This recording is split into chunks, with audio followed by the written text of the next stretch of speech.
दोस्तों आज मैं आपको एक ऐसे शहर की तारीख के बारे में बताने जा रहा हूँ जिसका हर घर अय्याशी का दूसरा बेहुदा अड्डा था और जिस्म फरोशी जैसा धंधा शहर का नुमाया कारोबार था। इस शहर के हुक्मरान जिस्म फरोशी के काम को अपने लिए बाइसे इज्जत समझते थे।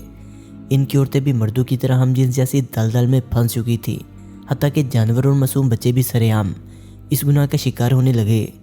दोस्तों ये शहर कोई और नहीं बल्कि पोम्पी शहर है।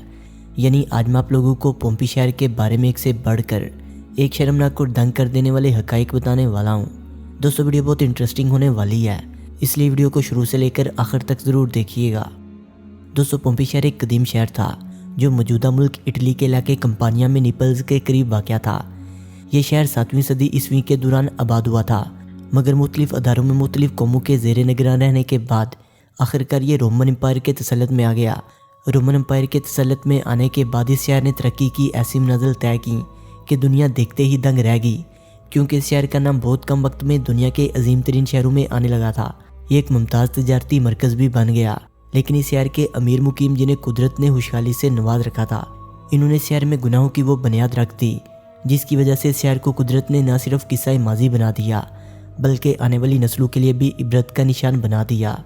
दोस्तों आप लोग इस बात से अच्छी तरह वाकिफ़ होंगे कि तारीख़ इंसानी में कौम लूत इस किरदार की हमल थी जिसने हमजिन्स परस्ती को फ़रोग़ देते हुए फितरत से बगावत का जुर्म किया। लेकिन इसका नतीजा ये निकला कि बिलाखिर ये कौम अज़ाब इलाही का बुरी तरह शिकार हुई, जबकि इस शहर के मुकीमों ने भी अपने आबा अजदाद की सुन्नत पर अमल पैरा करते हुए इसको गुनाहों की एक ऐसी बस्ती में तब्दील कर दिया जहाँ पर इंसानी और इखलाकी इकदार सर पीटते रह गए। शर्मनाक बात यह है कि बाज़ रवायात के मुताबिक बताया जाता है पोम्पी शहर में रहने वाले बेहयाई किस मंजिल पर पहुँच चुके थे कि वो जानवरों के साथ अपनी जिनसी तल्लुकात की तस्वीर बनाकर शहरों के चौराहों में लटका दिया करते थे ताकि देखने वालों को भी इस गुनाह की तरगीब दी जा सके। रोंगटे खड़े कर देने वाली बात यह है कि इस शहर के मर्द ही नहीं बल्कि इस शहर की औरतें भी हम जिन्स के गुनाहों में बुरी तरह फंस चुकी थी। इसके अलावा जानवर और मासूम बच्चे भी इस गुनाह का बुरी तरह शिकार होने लगे थे। इस शहर के बारे में माहिरीन का कहना है कि इस शहर का दूसरा घर अय्याशी फहाशी का वो अड्डा था जहाँ पर मुख्तलिफ इलाकों से लाई गई खूबसूरत लड़कियों को हवस परस्त मर्दों के सामने पेश करने का सरेआम कारोबार किया जाता था। जब ये तमाम गलत काम अपने उरूज पर पहुंच गए तो एक वक्त ऐसा आया कि जब जिस्म फरोशी जैसा मकरू धंधा शहर का कारोबार बन गया। इन हालात में एक जिस्म फरोश लड़की या जिस्म फरोश मर्द मेहनत कश के मुकाबले में कई गुना ज़्यादा सरमाया कमाने लगे और माशरा तबाही की तरफ रवा दवा हो गया। इन गलत कामों में सिर्फ औरत और मर्द नहीं बल्कि बच्चे भी इस काम में शामिल थे। गुलामों के साथ साथ एक आम शहरी की बड़ी तादाद भी इस काम में शामिल होने लगी। दोस्तों इसमें आम शहरी की बड़ी तादाद बल्कि हुक्मरान भी इस काम का हिस्सा बन चुके थे। हद से ज़्यादा शर्मनाक बात यह है कि शहर के हुक्मरान भी जिस्म फरोशी करना अपने लिए इज्जत समझने लगे थे। आप लोग जानकर शर्मिंदा हो जाएंगे कि शहर की खुदाई के दौरान जो तस्वीर हासिल हुई वो इंतहाई बेहुदा और हिलाक से गिरी हुई थी। कोई भी दूसरा शख्स इन्हें देखना पसंद नहीं करेगा। अब मैं आप लोगों को ये भी बता दूँ कि यहाँ ये रवाज भी था कि मकान की दीवारों पर अपने बेहुदा ख्यालात और शायरी को भी लिख देते थे ताकि पढ़ने और सुनने वाले भी इस गंदगी का हिस्सा बन सकें। इसके अलावा भी शहर में बेहयाई के ऐसे बहुत से तरीके कायम किए गए थे जिनकी मिसाल पूरी दुनिया में नहीं मिलती, क्योंकि पोम्पी इंसानी तरीका वो पहला शहर था जहाँ पर ऐसे स्विमिंग पूल और गुसल खाने तमीर किए गए थे जहाँ पर मर्दों को ही नहीं बल्कि औरतों को भी खुलम खुला इजाज़त दी गई थी कि वो बरहना हालत में एक दूसरे के साथ गुसल कर सकते हैं। आप लोगों को बताता चलूँ कि इसके अलावा आपको गुनाहों के शहर के खंडरात देखने का इत्फाक हो सके तो आप जान सकेंगे कि शहर के मकानों और दीवारों पर भी ऐसी इलामात मौजूद थी जो कि इनके जना खाने की वजाहत करती हैं।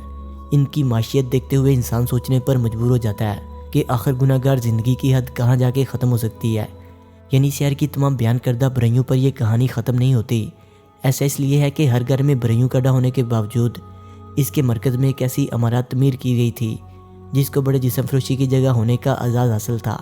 लेकिन इंसानियत को शर्मा देने वाली बात यह है कि जो जिस्म फरोशी और गुनाहों की सलत में सबसे ज़्यादा मुब्तला होता वो इस शहर में इतनी ही ज़्यादा इज़्ज़त और शोहरत का हकदार होता। बड़े बड़े रोमन की बेगमात आज़ादाना तल्लुकात की सलत में पड़ी हुई थी।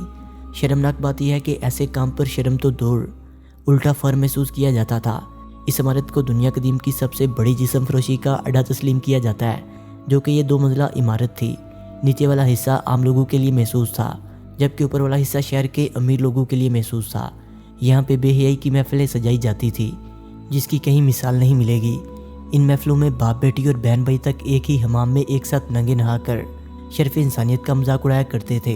لیکن دوستو فطرت کا یہ اصول ہے کہ جب کوئی شخص فطرت کی حدود کو اس طرح پامال کرے تو پھر خود قدرت حرکت میں آ کر اسے سامان عبرت بنا دیتی ہے۔ آخرکار اس ملک کے مکینوں کے ساتھ بھی یہی ہوا جیسا پہلے لوگوں کے ساتھ بھی ہوتا رہا۔ اس شہر کے مکین ایک دوسرے کے ساتھ ایک دن اپنے معمول کے مطابق انہی رنگرلیوں میں مصروف تھے تو ان کے پڑوس میں اچانک ایک آتش فشاں نے غضبناک ہوتے ہوئے آگ اگلنا شروع کر دی، جس کے نتیجے میں آگ اور راکھ دونوں آسمان کی بلندیوں کو چھونے لگے اور چند ہی لمحوں میں شہر کی 20,000 سے زائد کی آبادی اس آگ کی خوراک بن گئی اور کچھ لوگوں نے سمندر کے راستے اپنی جان بچانے کی کوشش کی، لیکن تب بہت زیادہ دیر ہو گئی تھی۔ آتش فشاں کے لاوے نے بھی اپنی لپیٹ میں لے لیا اور شہر کا ایک بھی شخص زندہ نہ بچ سکا۔ کہا جاتا ہے کہ جب 1748 میں اتفاق سے اس شہر کو دریافت کیا گیا تو حیرت انگیز طور پر یہ شہر اور اس کے مکینوں کی لاشیں اس حالت میں ملیں جس حالت میں یہ عیاشی فحاشی اور جس حالت میں یہ گناہوں کا کام کر رہے تھے۔ انہیں دیکھ کر ایسا محسوس ہوتا تھا ان کی مکمل حفاظت کی ہو کہ آنے والی انسانیت کی نسلیں ان عبرت کی نشانیوں کو دیکھتے ہوئے ایسے گناہوں سے پرہیز کریں۔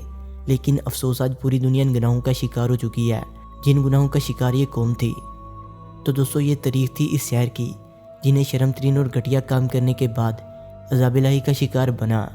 آخر میں اتنا کہوں گا کہ عبرت کی نشانیوں کو دیکھتے ہوئے ہمیں سبق ضرور حاصل کرنا چاہیے۔ دوستو ویڈیو اچھی لگنے کی صورت میں سے لائک کریں، کمنٹ کریں اور اپنے دوستوں سے شیئر کریں، اور جنہوں نے ابھی تک ہمارے چینل شانی سٹوریز کو سبسکرائب نہیں کیا وہ اسے سبسکرائب کرتے ہوئے بیل آئکن پر کلک کر کے آل نوٹیفیکیشن کو انیبل کر لیں۔ ملتے ہیں ایک نئی ویڈیو کے ساتھ، تب تک کے لیے خدا حافظ۔